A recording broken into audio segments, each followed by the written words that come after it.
gentlemen, welcome to the Aspire Sports Show. I'm your host, Tyler, and I'm going to be talking about Week 7 buy and sell targets. Remember, if you like this content, please like, subscribe, share with your friends. We'd really appreciate it. Thank you for watching, and let's go ahead and get into it. So first person I'm going to be talking about here is Cam Akers. Now, if we have a player that is absolute lowest of the low, probably even being dropped by some people, but maybe you're in like a 12-team league or 14-team league, and they're keeping him on their bench just hoping. This is a person I would try to buy. The reason being is that they drafted him in the second round. Me personally, I think they want to get him involved. They can't completely trust him yet is the issue. I feel like they definitely trust Darrell Henderson more, Malcolm Brown more, but I believe that time is coming. All he needs to do is show a little bit of trust, and I think the backfield's going to be his. So that's what I'm hoping here. Now, I'm not giving up a ton for him, right?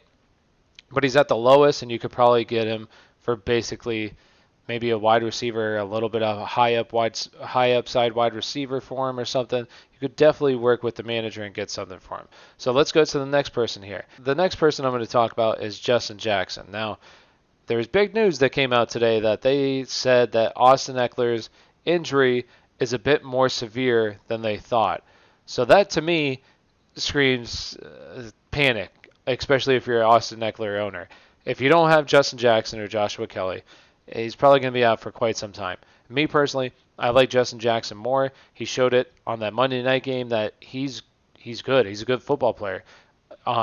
Anthony Lynn, the head coach for the Chargers, talked about it last year. He said he was a good football player, but he just had two really good football players ahead of him. And one person that they knew was going to go somewhere else. So you try to take a little tread off of that tires before he leaves. And now you got him in a prime opportunity. Has a chance to showcase himself, be the guy, and I think he's going to be the guy going forward. So if you picked up Justin Jackson, good for you. Because I think he's somebody that you want to try to trade for, especially as this news breaks more. I don't think a lot of people know it. So when you're hearing this, go look for the Justin Jackson owner and try to get him off of their hands. Next person here, let's go ahead into Clyde EdwardsHelaire. Now this is something where you got to think. You have Clyde EdwardsHelaire owners that are going to try to sell high on him. If I were you, you tell him like, okay, I know you're trying to sell him high. What do you want for him? Like, I understand he's a good sell high candidate. I'll take the risk here. You kind of downplay it a little bit. You got to be smart in how you negotiate these things.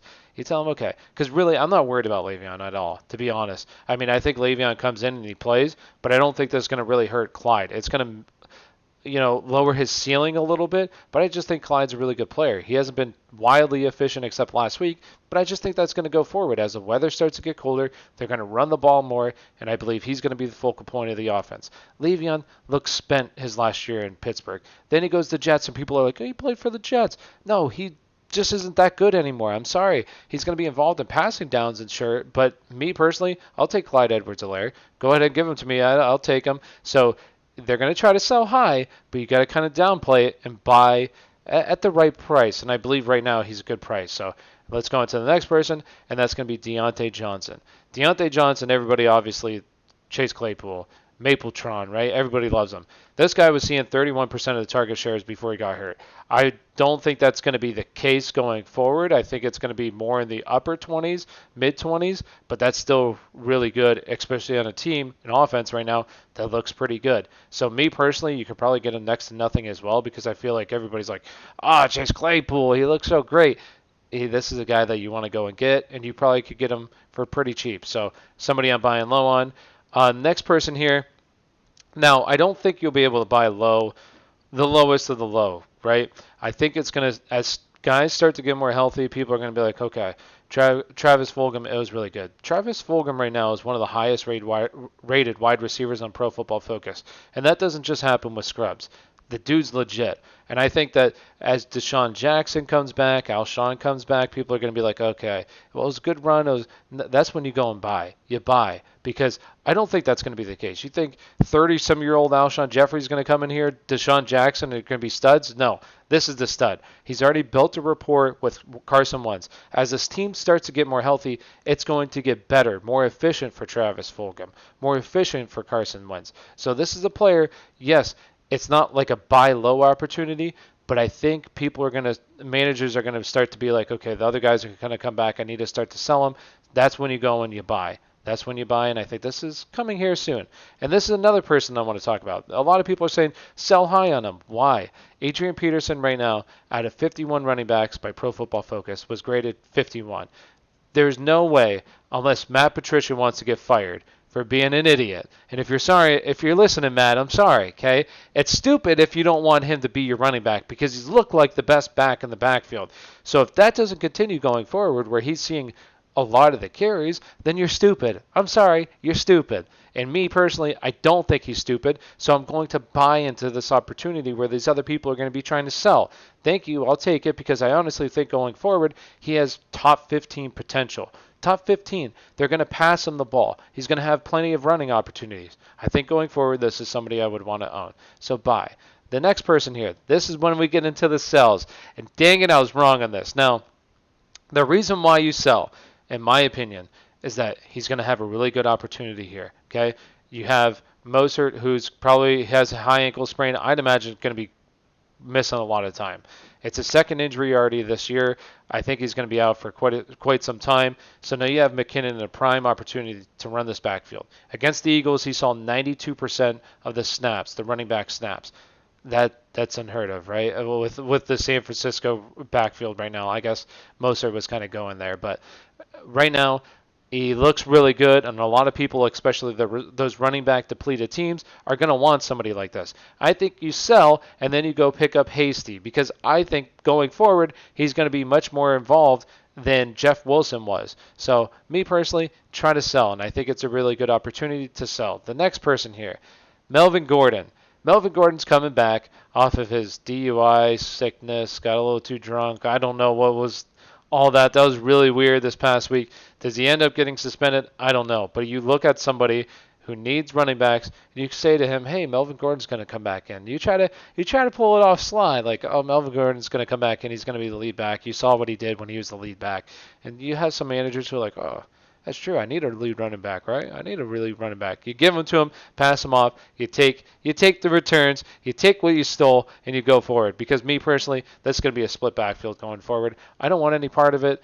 So me personally, I try to sell. Let's go to the next person, and everybody's. As you can already see, there's a big name at the very end that people are already like, "What are you talking about, Ty? That's so stupid." As was your Dalvin Cook, that actually kind of worked out a little bit.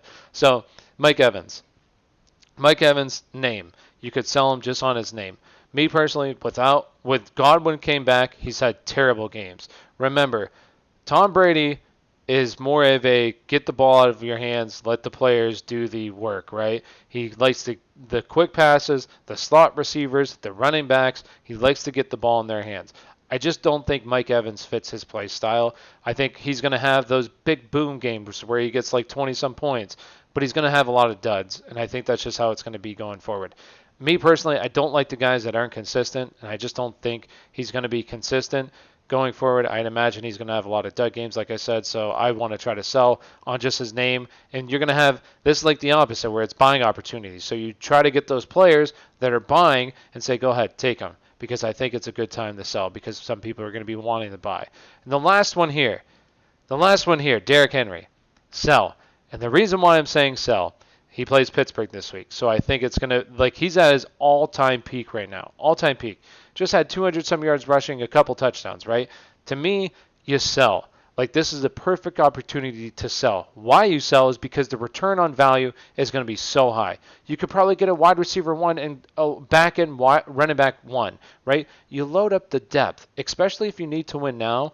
You load up the depth and you keep trucking forward, because you try to go out and get maybe a Josh Jacobs and then a wide receiver 2, which I think is doable for a Derrick Henry. You go look at the top team in your league, right? And you look at their team, they've probably got a really good team. What do they want? They want a stud. They want a stud to ride him to the playoffs. He actually has a pretty difficult schedule coming up here in the next few weeks. The playoff schedule looks really good. But if you're a team that needs a win now and you have Derrick Henry on your bench, or not on your bench, in your starting lineup, obviously, I would try to sell for top dollar, because that's what you could get. Return on your investment, like buying stocks and everything. You sell when it's at its peak, and he's at his peak right now. So that's what I would do. That's my take. Hate it or love it, whatever. And I know I said Derrick Henry was the last one. This is kind of like breaking news. I recorded the video, didn't get this out in time when this was all happening. So I'm going to talk about Antonio Brown here. 100% sell high. If you pick them up, go and try to sell high because it's all speculation. Oh, is he going to go here? Is he going to go here? The one team that everybody keeps talking about is Seattle. If he goes to Seattle, you got Tyler Lockett, DK Metcalf. Like, where does he fit in this offense? He has to learn a completely new offense. He's 32, hasn't played in the game in a while. So what's he going to look like? Like, we know, bold take here, he's probably the greatest wide receiver of my generation that I got to witness play the game. Probably is. But what's he going to look like right now at age 32, right? Is he going to look like the old Antonio? How's the offense going to work? So 100% sell high on him because I think a lot of people are overvaluing what he can be. And that's a good opportunity where you can get a player that can help you win right now this week. So go out and sell high. So thank you for watching. Make sure you hit that like, subscribe, share button. We'd really appreciate it. So thank you and have a great day.